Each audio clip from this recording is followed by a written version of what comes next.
Ito ang Emerenciana Farm Resort and Hotel. Kung saan yan ang aking ipapakita sa inyo ngayon at papasyalan. Good morning mga ka-BTB. So panibagong vlog, panibagong pasyalan naman ang ating pupuntahan. At ngayon nga po ay ako ay nagbabiyahe na. Papunta naman po tayo ng Camarines Norte.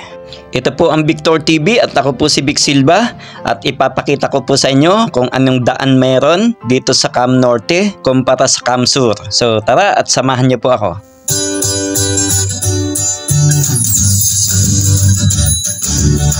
Pero kung bago ka pa lang sa aking channel o matagal ka nang nanonood na hindi ka pa nag-subscribe, ay inaanyayahan ko po kayo na mag-subscribe sa ating channel. Habang kayo nanonood, andyan lang po sa baba ng ating video. Pakiclick nyo lang po yung subscribe, yung bell, at yung all. At andito na po tayo ngayon sa Barangay Tabogon, Camarines Norte. At ito po yung cruising na papuntang Manila at papuntang Santa Elena, diretsyon Daet. At kung napansin po nyo, umaambon po. At simula Tagkawayan hanggang dito ay madilim po ang paligid. At mukhang talagang hindi po magpapakita ang araw. Kaya po ganyan kung napapansin nyo, madilim ang kalangitan.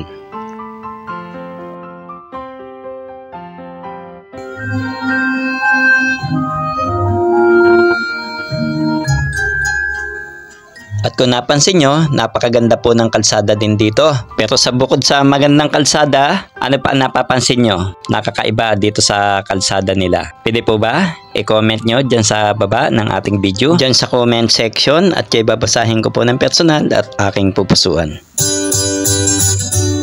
At eto na po, dumadaan na po tayo dito sa bayan ng Santa Elena. At diretso po tayo kasi ang pupuntahan po natin ay isang magandang resort dito sa bayan ng Santa Elena. At habang nagbabiyahe po ako at nanonood po kayo dyan, shout out sa mga taga Bulala National High School na sina Vincent Edis, April Jane Cadores, Wesley Narsoles, James Brian Bodino, Ibasina Villabrosa, Gian Sanggalang, at syempre, si Renzi Elioros. Shout out sa inyong lahat at sa lahat ng mga nanonood ngayon. At isama ko na din itong taga Enverga, Calawag, Quezon, si John Benson Nacion. At ang naiiba po dito sa kalsada ng Camarines Norte ay ang sigsag nilang daan. At maidagdag ko lang na dito din sa Camarines Norte madadaanan ang tinatawag na Bitukang Manok. At ayan po agaw pansin po yung waterfalls na ating nadaanan. Ang lakas po ng agos ng tubig. At batiin ko na din ang mga taga-Ragay National Agricultural and Fisheries School, Grade 12 Sunflower o Papadan Doragay, si Marinel Lorit, Patricia Isabel Goku, April Andumale, Christine De Los Santos, Mary Joy Marabueno, Cheryl Alina Luciñada, Alicia May Padua, Janet Sebelo, Joy Sebelo, Rica Tolosa, Maria Ana Pascua, at si Madel Ranyosa. Sa inyong lahat dyan, sa Ragay Camsur, shout out.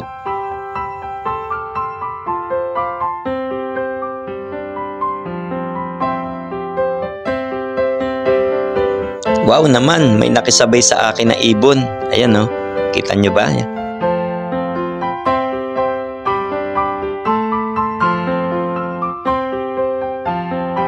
At andito na po tayo, boundary pala po ito ng Labo Camsur. Ayan. At andito na nga po tayo sa Emerenciana.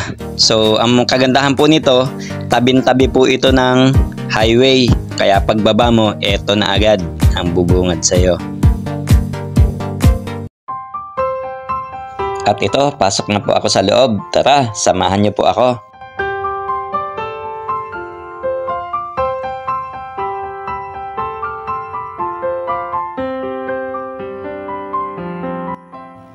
At ayan, andito na po ako sa loob at ipapasyal ko na po kayo. So dito muna tayo sa gawing kaliwa. Hindi ko kasi kabisado kung saan ako papasok dito.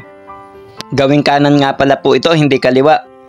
At habang iniikot natin itong resort na to, ay shout out kay Teresa Briagas, kay Rhea Ann Manalo na andyan sa Hong Kong, kay Marilu Palacio ng Pagbilao, Quezon, at kay Linyap ng Padre Burgos, Quezon. Shout out sa inyo. At ito pa, si Gian Rojo ng Barangay Rizal. Shout out sa iyo.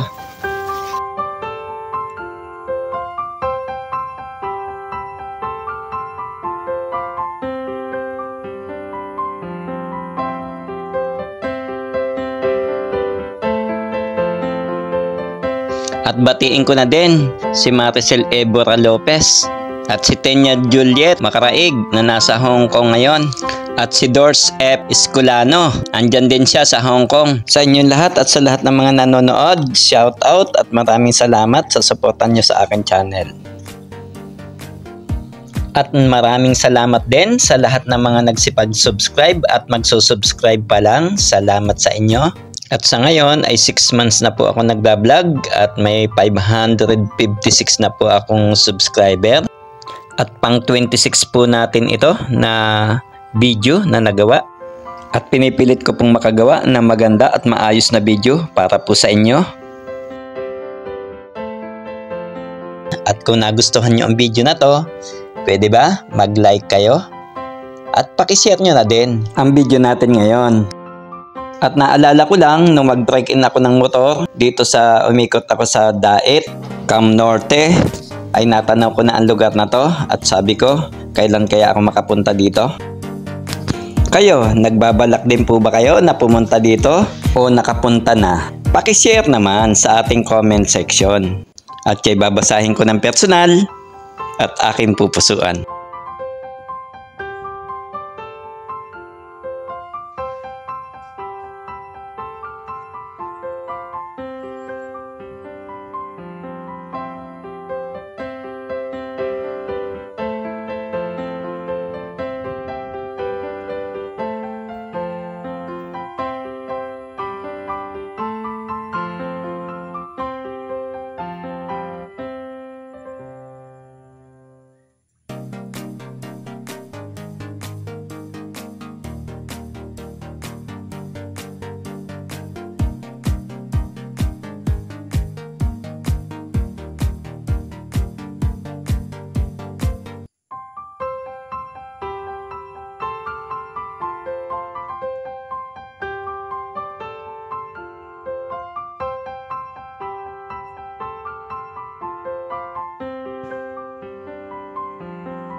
Maraming salamat sa pagsama mo sa aking video ngayon at sa ngalan ni Sir Tony na namamahala dito at kay Engineer Dante na may-ari nito.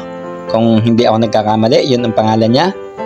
At sa inyong lahat, maraming salamat sa inyong panonood. Ako po si Vic Silva at ito po ang Victor TV. Hanggang sa susunod nating vlog, salamat po. Bye-bye.